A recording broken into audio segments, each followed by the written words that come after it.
Hello అండి. ఈరోజు ముందు వీడియోలో చూసినట్లయితే నేను మెజర్‌మెంట్స్ ఎలా తీసుకోవాలి డ్రెస్ కోసం అని చెప్పానండి. చాలా క్లియర్‌గా ఎక్స్‌ప్లెయిన్ చేశాను. అసలు డ్రెస్‌కి బిగినర్స్ అయితే అసలు ఏమేం మెజర్‌మెంట్స్ తీసుకోవాలి, అది బాడీ కాదు, అది డ్రెస్ టాప్‌తో ఎలా తీసుకోవాలి అనేది చాలా క్లియర్‌గా ఆ వీడియో అయితే పెట్టానండి. ఒకసారి ఇవన్నీ నేను అప్పుడు అలా తీసుకున్న మెజర్‌మెంట్స్, వీటిని బేస్ చేసుకొని మనం డ్రెస్ ఎలా కట్ చేసుకోవాలి అనేది ఈ వీడియోలో చూపిస్తాను. క్లియర్‌గా చూడండి, ఎండ్ వరకు స్కిప్ చేయకుండా. ఫస్ట్ అయితే ఇక్కడ లైనింగ్ అనమాట. 2 మీటర్స్ లైనింగు. మనకి మెయిన్ ఫ్యాబ్రిక్ 2 మీటర్స్, ఇది 2 మీటర్స్ కాటన్ మెటీరియల్ అనమాట ఇది. ఫస్ట్ మనకి డ్రెస్ యొక్క లెంత్ ఎంత? 38 ఇంచులు.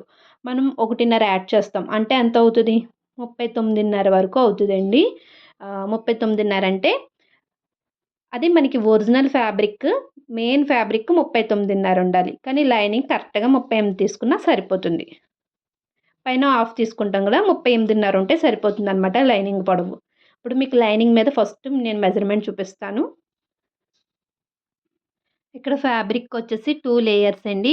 చూడండి, ఇదొక ఫోల్డింగ్ అనమాట. అంటే మనకి ఇది ఫ్రంట్ పార్ట్‌కి, ఇది బ్యాక్ పార్ట్‌కి అన్నట్టుగా 2 ఫోల్డింగ్స్. మనం ఆర్మ్ హోల్ అవి కట్ చేసేసుకొని లాస్ట్‌లో నెక్ అవి కట్ చేసుకోవచ్చు. ఫస్ట్ అయితే ఇక్కడ ఒకదాని మీద ఒకటి, ఇదొక ఫోల్డింగ్, ఇదొక ఫోల్డింగ్. మనకి ఇలా ఫోల్డింగ్‌లో కట్ చేస్తారు కదా! వాళ్ళ తానులో, ఇలా ఫోల్డింగ్ పెట్టేస్తున్నాను.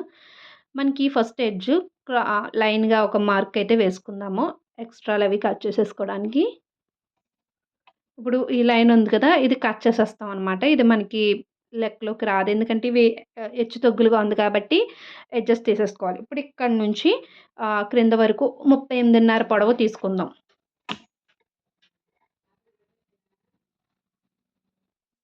ఒకటి ఈ లైన్ మీద పెట్టుకొని ఒకటని మార్క్ చేసుకోండి. ఒకటిన్నట్టు ఇక్కడి నుంచి ఒకటి, ఇక్కడి నుంచి మనకి 38.5 పొడవుండాలి. ఇది లైనింగ్ కాబట్టి. అదే ఒరిజినల్ అనుకోండి 39.5, 1 ఇంచ్ తేడా వస్తది. ఒక్కొక్కళ్ళు ఇంకొకలా ఫోల్డింగ్ చేస్తారు. ఇలా అయితే మార్క్ అయితే వేసానండి. ఇక్కడ నుంచి మనం మిగతా ఖర్చులు, చెస్ట్ లూజ్ అవన్నీ కూడా మార్కింగ్ చేసుకుందాం. ఇప్పుడు లైన్ మీద మనము ఫుల్ షోల్డర్ 6 ఇంచెస్ తీసేసుకుంటున్నాను. మీరు కావాలంటే అంటే బాగా స్మాల్ సైజ్ అనుకోండి 5 ½ పెట్టుకోండి. లేదు అంటే 5.8 అయినా పెట్టుకోవచ్చు. ఇక నేను ఒక 1 పాయింట్ తగ్గిస్తున్నాను 6 ఇంచెస్‌కి. తర్వాత ఇక్కడి నుంచి ఇక్కడి వరకు కూడా 6 ఇంచెస్, అంటే ఆర్మ్ హోల్ లెంత్ 6 ఇంచెస్ తీసేసుకుంటున్నాను. ఇలా వచ్చాక ఇలా ఒక స్ట్రెయిట్ లైన్. ఓకేనా? ఇది ఎల్ షేప్. ఇక్కడ నుంచి మనం ఆర్మ్ రౌండ్ తీసుకుంటాం. ఇదొక అంటే చిన్న సైజే కాబట్టి ఒక 1 ఇంచ్ అలా పెట్టేసుకుంటున్నాను. 1.25 అయినా పెట్టుకోవచ్చు.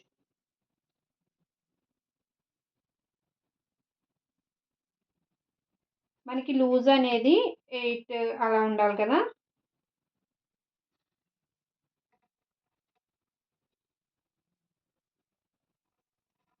ఇక్కడ ఒక హాఫ్ ఇంచ్ మనకి పైన కుట్టులో పోవాలి. ఇక్కడ నుంచి ఒక 3 ఇంచెస్ ఇలా పెట్టుకొని ఇక్కడ నుంచి ఇలా రౌండ్ తీసుకోవాలి.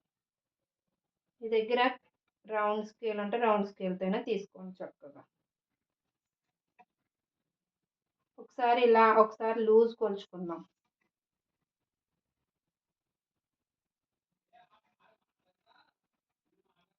ఇక్కడ మీకు ఈ రౌండ్ సరిపోతదా లేదా అని డౌట్ వచ్చిందనుకోండి, మీరు మార్కింగ్ చేసిన రౌండ్ మీరు అదే డ్రెస్‌లో రౌండ్ సరిపోతుందో లేదో చూసుకోండి. ఇది బ్యాక్ సైడ్ అనమాట. ఇది షోల్డర్ కుట్టు. ఇక్కడ నుంచి ఇది ఖర్చుల యొక్క ఫస్ట్ కుట్టు. ఈ ఈ మధ్యలో లెంత్ అది సరిపోవాలి. ఇక్కడ నుంచి కొంచెం వదిలేసి పట్టుకోండి.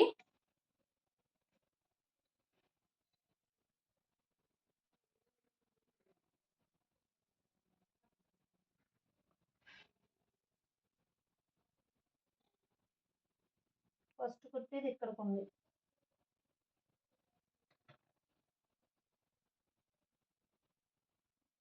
అంటే మనకి ఇది ఇక్కడికుండాలి. లూజ్ అనేది ఇక్కడికుండాలి. రౌండ్ అనేది ఇక్కడికి ఇలా తీసుకోండి. ఇక్కడ నుంచి 2 ఇంచెస్.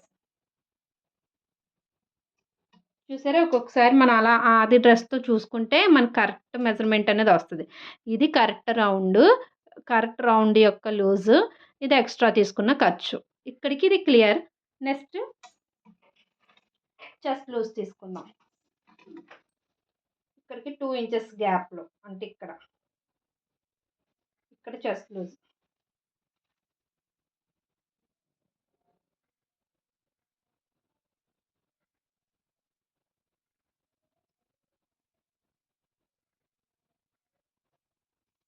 ఇదొక చెస్ట్ లూజ్ పాయింట్.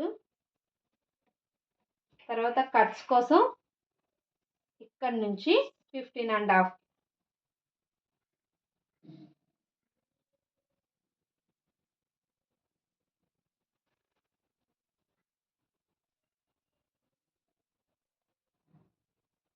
ఇలా ఒక లైన్ వేసుకోండి. ఇక్కడ నేను మీకు చూపిస్తాను. ఈ రెండిట్లకి మధ్యలో వేస్ట్ లూజ్.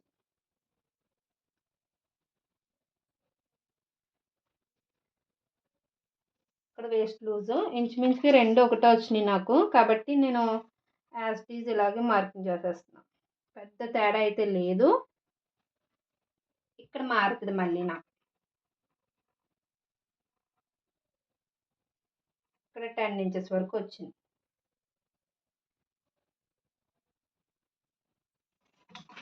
ఇక్కడ 10 ఇంచెస్ వచ్చింది. ఇప్పుడు ఇది ఇలా ఇక్కడ తీసుకురండి. ఇక్కడ కొంచెం క్రాస్ వస్తుంది మనకి. మనం 2 ఇంచెస్ యాడ్ చేసాం కదా, ఆ 2 ఇంచెస్ ఇక్కడికి వచ్చినప్పటికి 1 ఇంచ్ అయిపోవాలి. జస్ట్ 1 ఇంచ్ ఇలా ఈ 1 ఇంచ్లోకి కలిపేసుకోండి. ఇక్కడ 2 ఇంచెసే, ఇక్కడ ఓన్లీ 1. ఓకేనా. నెక్స్ట్ ఇక్కడ మనకి 12. ఒకసారి 12కి మార్కింగ్ పెట్టుకోండి.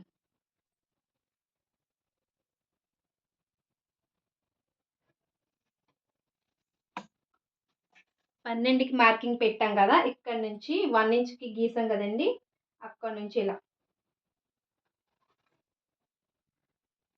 ఎక్స్ట్రా ఖర్చులు ఏం యాడ్ చేయక్కర్లేదు, ఇంతే. నెక్ రౌండ్, నెక్ ఎంత తీసుకోవాలనేది మనం నెక్ మోడల్ని బట్టి చెప్తాను మీకు. ఫస్ట్ అయితే ఇది తీసేద్దాం, ఇది కట్ చేసేద్దాం.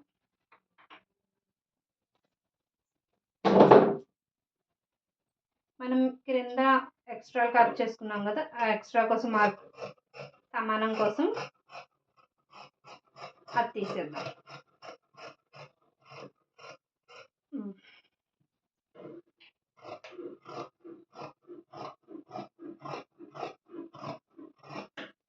ఇంకా ఈ లైన్ అనమాట, ఈ సెకండ్ లైన్ కట్ చేయాలి. ఇది మాత్రం కట్ చేయకండి, ఇది సెకండ్ లైనే కట్ చేయండి. ఇక్కడ మెయిన్ ఫ్యాబ్రిక్ అండి, మెయిన్ ఫ్యాబ్రిక్ని కూడా ఇలా 2 ఫోల్డింగ్స్ పెట్టేసి నేను same as these lining part ఎలా ఉందో అలా పెడుతున్నాను. లెంత్ మారుతుంది, మర్చిపోకండి. లెంత్ అయితే పెంచుకోవాలి. ఇదైతే ఇక్కడ ఈవెన్గా ఉండదు కాబట్టి కొంచెం తగ్గించి పెట్టాను. ఇది ఇలా ఉంచండి, ఇంకా కట్ చేయొద్దు.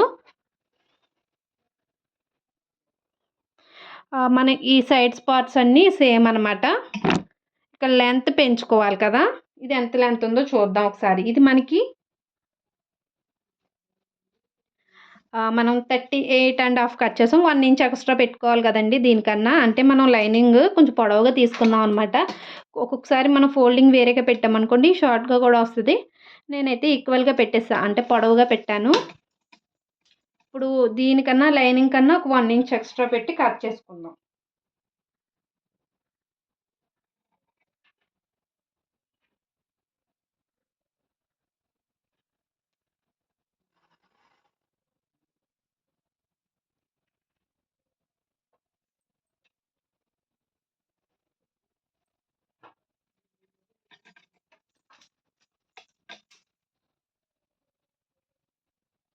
అంటే నేను లైనింగ్ని కూడా ఫోల్డింగ్ వేసి కుట్టాలి, అలాగే ఇది కూడా కుట్టాలి.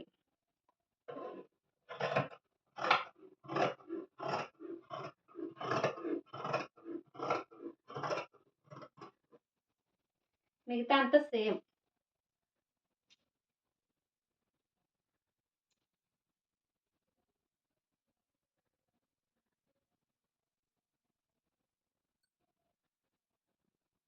ఇక్కడ హ్యాండ్ కట్ చేయడానికి చిన్న ప్రాబ్లమ్ అయితే వచ్చింది. అంటే మనకి డిజైన్ అనేది లైన్స్‌లా ఉంది కదండీ! కానీ నాకు లైన్స్ ఇలా రావాలి, డ్రెస్ ప్యాటర్న్‌లోనే హ్యాండ్స్ కూడా రావాలి అంటే ఇలా పెట్టాననుకోండి, మనకి ఆర్మ్ హోల్ లూజ్ అనేది సరిపోదు. అలాంటప్పుడు పీస్ యాడ్ చేయాలి కదా! పీస్ యాడ్ చేయకుండానే ఇది డిఫరెంట్‌గా మోడల్ హ్యాండ్‌లా స్టిచ్ చేసుకోవచ్చు. ఇలా సింగిల్ పీస్ తక్కువగున్నప్పుడు మనకి జాయింట్స్ తెలియకుండా మనం డిఫరెంట్‌గా ట్రై చేయొచ్చు. అది ఎలా అనేది క్లియర్‌గా నెక్స్ట్ వీడియోలో పోస్ట్ చేస్తా. ఎందుకంటే ఇదే వీడియోలో నార్మల్ హ్యాండ్ అయితే చూపించేసేదాన్నే. కాకపోతే కొంచెం క్లియర్‌గా చూపించాలి. అలాగే నెక్ కూడా కొంచెం డిఫరెంట్‌గా కట్ వర్క్ ట్రై చేద్దాం అనుకుంటున్నా. కాబట్టి నెక్ కూడా సెపరేట్ వీడియో వస్తది. కొంచెం నిదానంగా చూడండి. నేను త్వరగానే పోస్ట్ చేస్తా వీడియోస్ అనేవి. క్లియర్‌గా చూడండి హ్యాండ్స్ కటింగ్ నెక్స్ట్ వీడియోలో.